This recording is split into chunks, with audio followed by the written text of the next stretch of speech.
आंबेवाडी नाका येथे हक्काच्या मागणीसाठी मुंबई गोवा महामार्गावर आंबेवाडी वरसगाव पंचक्रोशीतील ग्रामस्थांचं साखळी उपोषण. राष्ट्रीय महामार्ग 66 मुंबई गोवा महामार्गाच्या अन्यायी मनमानी कारभाराच्या विरोधात आंबेवाडी नाका येथील उड्डाणपुलाच्या सुरू असलेल्या कामाबाबत तसेच ठेकेदाराच्या मनमानी कारभारावर नाराजी व्यक्त करत सोमवारी 5 जानेवारी रोजी साखळी उपोषण करण्यात आले. तर सदरच्या मागण्यात आंबेवाडी वरसगाव कोलाड येथील व्हीयूपी उड्डाणपुलाच्या दोन्ही बाजूला 200 मीटर अंतरावर अंडरपास बोगदे देण्यात आले. सर्व्हिस रोडचं काम आजपर्यंत पूर्ण झालं नाही, ते काम पूर्ण करून देणे, गटारावरील झाकणे बसवून देणे, तसेच येथील नागरिकांचा अत्यंत जिव्हाळ्याचा प्रश्न म्हणून सदर अंडरपास पेन, नागोठाणा, लोणेरे, महाड येथे ठेवण्यात आले आहेत. मग आंबेवाडी, कोलाड, वरसगाव या ठिकाणी न ठेवल्याने आमच्यावरच अन्याय निर्माण होत आहे. तर कोलाड नाक्यावरील मोठी बाजारपेठ असल्याने असंख्य नागरिक तसेच प्रवासी येथून रात्रदिवस प्रवास करत असतात. तर उड्डाणपुलाच्या कामात 2 अंडरपास मार्ग ही गरज असल्याने सरकारचं लक्ष वेधण्यासाठी हा लाक्षणिक उपोषण आंबेवाडी, कोलाड, वरसगाव पंचक्रोशीतील सर्व जागरूक नागरिक या ठिकाणी केला. स्वराज दर्शन, रोहा रायगड प्रतिनिधी अजय परदेशी. आज आपण साखळी उपोषण का करतात, नेमका अन्याय काय झाला आहे? विषय असा आहे, गेली 2010 वर्षापासून या ठिकाणी राष्ट्रीय महामार्ग 66 हवे नंबर काम सुरू होत आहे. ते सुरू होत असताना अनेक ठिकाणी अडचणी निर्माण झाल्या. लोकांनी स्वतःच्या जागा, जमिनी, घरदारं तोडून दिली. कुठलाही व्यक्ती आला नव्हता. पण परिस्थिती अशी की आता ह्या पंचकृषीमध्ये म्हणजे संपूर्ण कुर्लीपासून, टोकापासून ते इंदापूरपर्यंत, धाटाव एरियापासून ते नागोठणे एरियापर्यंत हा राष्ट्रीय महामार्ग आहे. हा इथं रहदारी लोकांची आठवडा बाजार इथं भरतो. आठवडा बाजार भरत असताना ते शासकीय दवाखाना आहे. शासकीय दवाखाना असताना तिथे ग्रामपंचायत कार्यालय आहे. ग्रामपंचायत कार्यालय असताना तिथं अंगणवाडी आहे. अंगणवाडी असताना बालवाडी आहे. हे सगळ्या गोष्टी करत असताना तिथे ज्येष्ठ नागरिक आहे. अशा गोष्टी असताना आमचं एकच म्हणणं आहे, आम्ही साखळी उपोषण करण्याचं कारण हाच आहे की आम्हाला अनेक वेळेला आम्ही पत्रव्यवहार केलं, कुठल्याही ग्रामपंचायत जनसुनावणी केली नाही. ग्रामपंचायत इथल्या स्थानिक लोकांना विश्वासात घेतले नाही. त्यासाठी आम्ही या ठिकाणी साखळी उपोषण करतो. आणि राष्ट्रीय महामार्ग नॅशनल हायवेला पत्रव्यवहार करून सुद्धा त्यांनी कुठलीही दखल घेतली नाही. आपण पत्रकारांनी अनेक वेळेला तुम्ही उपोषण केलात आणि निषेध केलात, तर त्यांनी काही दखल घेतली नाही. कुठल्याही प्रकारचं हे राष्ट्रीय महामार्ग नॅशनल हायवेनी कुठलाच आम्हाला लोकांना, इथल्या स्थानिक लोकांना कुठला विश्वास घेतला नाही. आमची मागणी हीच आहे की छोटासा बॉक्स लोकांना आमचा माहीत असेल, छोटासा असं ॲक्सिडेंट झाला असेल तर आम्हाला छोटीशी वाहन ॲम्ब्युलन्स जाण्यासाठी आम्हाला छोटासा बॉक्स पाहिजे. यासाठी आम्ही मागणी करतो आहोत. तर अद्यापपर्यंत ती मागणी मान्य केली नाही. अनेक वेळेला राष्ट्रीय महामार्गामध्ये तटकरे साहेब 3 वेळा पाणी करून गेले. तिनं आम्ही करतो म्हटले, काही झालं नाही. दुसरे आमचे राज्याचे बांधकाम मंत्री आपले वीरेंद्रजी राजे वालते, ठीक आहे म्हटलं आपण काय काय करू, इथे आम्हाला रुंदीकरण पाहिजे, ते सुद्धा नाही केलं. अजून एक फ्रीजचा एक बॉक्स पाहिजे, तो पण केला नाही. ठीक आहे, तरी पण आम्ही म्हटलं जाऊ द्या, कसं आहे होत असेल करू पुन्हा आम्हाला भोताबा करू. आतापर्यंत कुठल्याही प्रकारची आमची मागणी मान्य केलेली नाही. आणि जनतेचं शेवटी जनता आहे. जनतेने अनेक वेळा उपोषण केलं, सगळ्या गोष्टी केल्या, पण त्यांनी कुठली गोष्ट मान्य करणं आम्ही आधी उद्रेक केलेला नाही.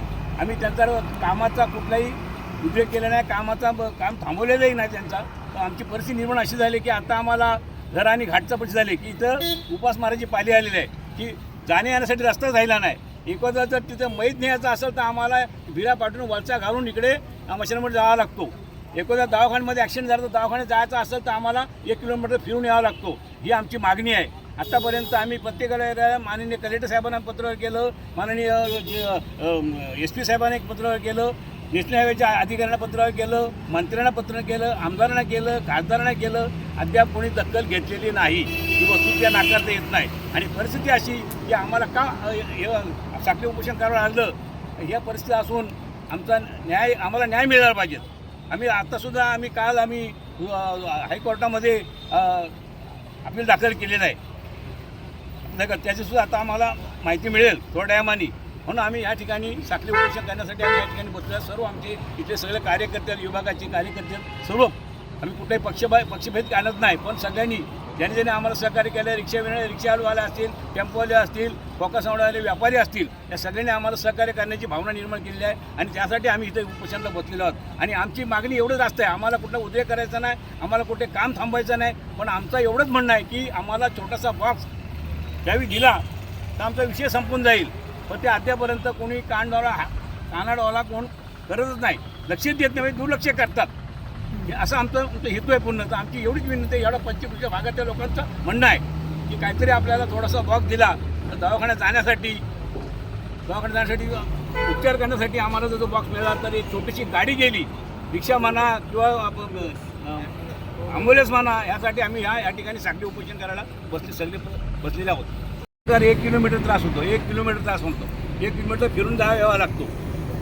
मग वरसगाव असो, आंबेवाडी असो, या या भागाच्या पट्ट्याचा विषय असा आहे की तो इथून या अंडरपासपासून घेऊन त्या संपूर्ण त्या कॉर्नरपासून त्या वरसगाव फाट्यापासून आम्हाला इथे यावा लागतो. त्यासाठी आम्हाला दवाखान्यासमोर छोटंसं बोगदा म्हणा ही आमची मागणी आहे रास्त. सर्व्हिस रोड अपूर्ण असल्यामुळे अपघात होत आहेत. हां सर, जरूर 100% सर्व्हिस रोड पूर्ण झालेलं नाही. छातून मातूर सर्व्हिस रोड केल्यानं गाड्या चालू केलेल्या आहेत दोन्ही साईडला आणि उड्डाणपुलाचं काम सुरू केलेलं आहे. तेही आम्ही पत्रावर केलं, ग्रामपंचायत पत्र केलं, ग्रामपंचायत ठरावही दिले आपण त्यांना, पण कुठल्याही अद्याप त्यांनी कुठल्याही गोष्टीचा त्यांनी वापर केलेला नाही, काहीच केलं नाही अद्यापर्यंत. फक्त उडवडची उत्तरं दिली, आम्ही करू, हे करू, ते करू, पण काही केलं नाही. गटारांवर झाकण नसते, झाकण नाही, गटावर झाकणही नाही आहे.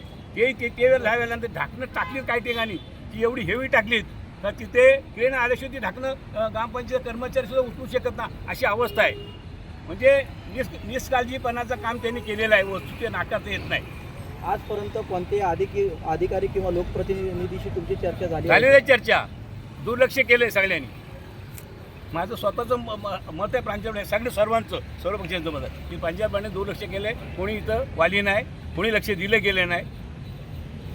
या प्रश्नाबाबत आधी प्रशासन किंवा NHAI कडे तक्रार केली हो, होती का? तक्रार केली आम्ही, देखील तक्रार केली आहे. ग्रामपंचायत देखील तक्रार केलेली आहे. इथल्या पंचकृषी लोकांनी सुद्धा आपण पत्रावर केलेलं आहे आणि कुठलीही जनसुनावणी झालेली नाही आणि कोणालाही इथल्या लोकांना विश्वासात घेतलेलं नाही.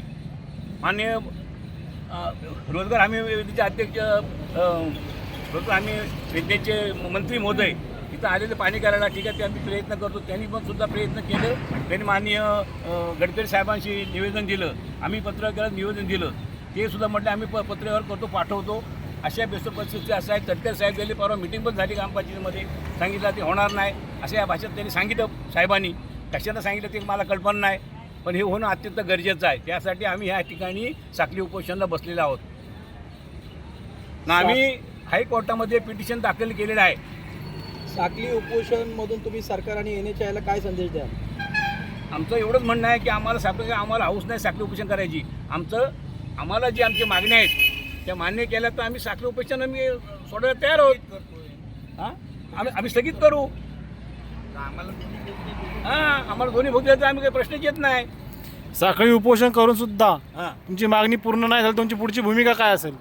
पुढची निर्णय ठरव. पुढं काय शास्त्र करतं त्याच्यावर अवलंबून आहे. त्याच्यावर आम्ही ठरवू, जनता ठरवेल काय करायचं नाही करायचं ठरवेल. शेवटी जनता जाणार तर नाही, त्यांच्या हातामध्ये आहे. बघू काय करायचं ते ठरव. गेली कित्येक वर्ष मुंबई गोवा महामार्गाचं काम रखडलेलं आहे आणि त्याच्यातच आता कोलाडच्या उड्डाणपुलाचं काम चालू आहे. नागरिकांची, व्यापाऱ्यांची, स्थानिक नागरिक असतील त्यांची मागणी आहे का VOP 2 अंडरपास बोगदे पाहिजेत म्हणून. तुम्ही कसं काय संघर्ष करता ह्या 2 VOP बोगद्यासाठी? प्रथम जय शिवराय जय कुणबी. याला कार्यरत म्हणजे आपले स्थानिक आमदार रविशेठ पाटील यांचे दुर्लक्ष मानलं लागेल, कारण ते एकदा या मतदारसंघातून निवडून गेले काय यांचा त्या मतदारसंघात अजून लक्षच नसतो. ते तर रोहा आणि पाली तालुका आपल्यामध्ये आहे ते विसरून जातात पूर्ण. त्यामुळे माझं असं रवी पाटलांना म्हणजे तुमच्या मार्फत एक विनंती आहे, त्यांनी जर हा अंडरपासचं काम केला तर मी स्वतः चप्पल न घालता त्यांना पुष्पचक्र पेनला जाईल. पण अंडरपास हे तुम्हाला 2 VOP बोगदे पाहिजेत, नेमकं कशासाठी पाहिजेत काय सांगाल? तिथं रिक्षावाल्यांची अडचण आहे, व्यापाऱ्यांची अडचण आहे आणि जवळजवळ 72 गावं जे या कॉलेज उभा करतात आणि गर्दीसाठी येतात त्यांना ती पूर्ण अडचण होऊन गेली आहे. त्यांना पूर्ण फिरून विरावडीकडे यावं लागेल. गेले कित्येक वर्ष मुंबई गोवा महामार्गाचा काम रखडलेला आहे आणि त्याच्यामध्ये कोलाडला जो उड्डाणपूल होत आहे, नागरिकांना अंडरपास बोगदे नाही. त्याच्यामुळे साहित्य शासकीय सरकारी हॉस्पिटल असेल, इकडे स्मशानभूमी आहे. नेमकं तुमच्या काय मागणी आहे? आमच्या मागण्या एकच आहेत की जेणेकरून ह्या ब्रिजचं जे काम रखडलंय ते पूर्ण करा तुम्ही. आम्ही नाही म्हणत नाही, पण सरकारी हॉस्पिटल इथं जाण्यासाठी रस्ता हवा आहे.